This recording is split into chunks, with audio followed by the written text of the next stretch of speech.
हम सभी मित्रों को आप लोगों के साथ अपनी जो मेरी आने वाली किताब है नदी का नर्तन, उसकी एक कविता आप लोगों के साथ शेयर करना चाह रही हूँ।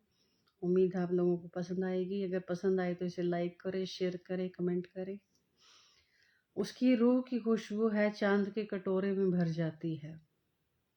उसकी रूह की खुशबू है चांद के कटोरे में भर जाती है। रात भर जगाए रखती है, उसके नाम पर सोने नहीं देती। रात भर जगाए रखती है, उसके नाम पर सोने नहीं देती। इश्क होता तो कहने से हो जाती पूरी कुछ ना कुछ शायद। इश्क होता तो कुछ ना कुछ पूरी हो जाती शायद। इबादत बन गई ये चाहत, खुदा से कम उसे होने नहीं देती। इबादत बन गई ये चाहत, खुदा से कम उसे होने नहीं देती। सांसों से जुदा होता तो याद करना पड़ता बार बार उसे। सांसों से जुदा होता तो याद करना पड़ता बार बार उसे।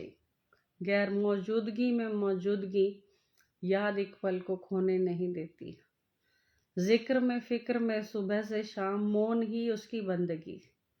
जिक्र में फिक्र में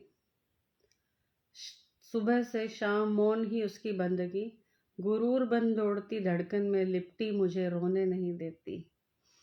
हर छब में उसकी छब नजर आती है अब धत तेरे की रब। हर छब में उसकी छब नजर आती है धत तेरे की रब। मैं उसमें हूँ या वो मुझ में, घुलता वजूद पहचान ढोने नहीं देती। बंदिश होती तो छूट जाती नजाकत से जरा सी ठेस लगते ही। बंदिश होती, जो बंधन वाले रिश्ते होते हैं वो बहुत जल्दी ब्रेक हो जाते हैं उनमें, क्योंकि दोनों लोग एक दूसरे को कंट्रोल करने की कोशिश कर रहे होते हैं, कमांड करने की कोशिश कर रहे होते हैं। लेकिन जहाँ पे हमारा रूहानी जो प्रेम होता है किसी के साथ, वहाँ पे कोई बंदिश नहीं होती। वहाँ पे सिर्फ स्वतंत्रता होती है। लोग एक दूसरे को वहाँ पे स्वतंत्र करते हैं। दोनों, स्त्री भी पुरुष को स्वतंत्र करती है और पुरुष भी स्त्री को स्वतंत्र करता है। जो असली प्रेम होता है वो हमेशा आपको स्वतंत्र करेगा, कभी भी आपकी आज़ादी को छीनने की कोशिश नहीं करेगा। बंदिशें होती तो छूट जाती नजाकत से जरा सी ठेस लगते ही। फरिश्तों की बरकतें हैं। Incoming call. Incoming call. Incoming call. Incoming call. फरिश्तों की बरकतें हैं बेपनाह, रूह से जुदा होने नहीं देती। रिझाना, मनाना, सताना, हंसाना सब हुनर लिए बैठा है वो।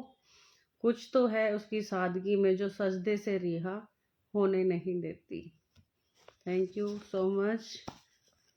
आगे भी मैं आप लोगों के साथ इस बुक से रिलेटेड जितनी भी कविताएं हैं, 80 कविताएं हैं इस किताब के अंदर, तो मैं धीरे धीरे आप लोगों के साथ शेयर करती रहूँगी।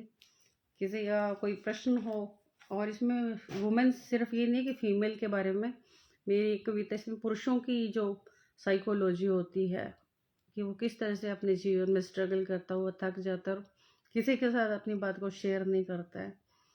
तो सभी भावनाओं को समाहित करने की, हर पहलू को, जीवन के जितने हमारे पहलू हैं उन सबको पहलुओं को छूने की एक छोटी सी कोशिश मैंने की है। उम्मीद है आप लोगों को पसंद आएगी। खुश होना मन, हर हर महादेव। Thank you.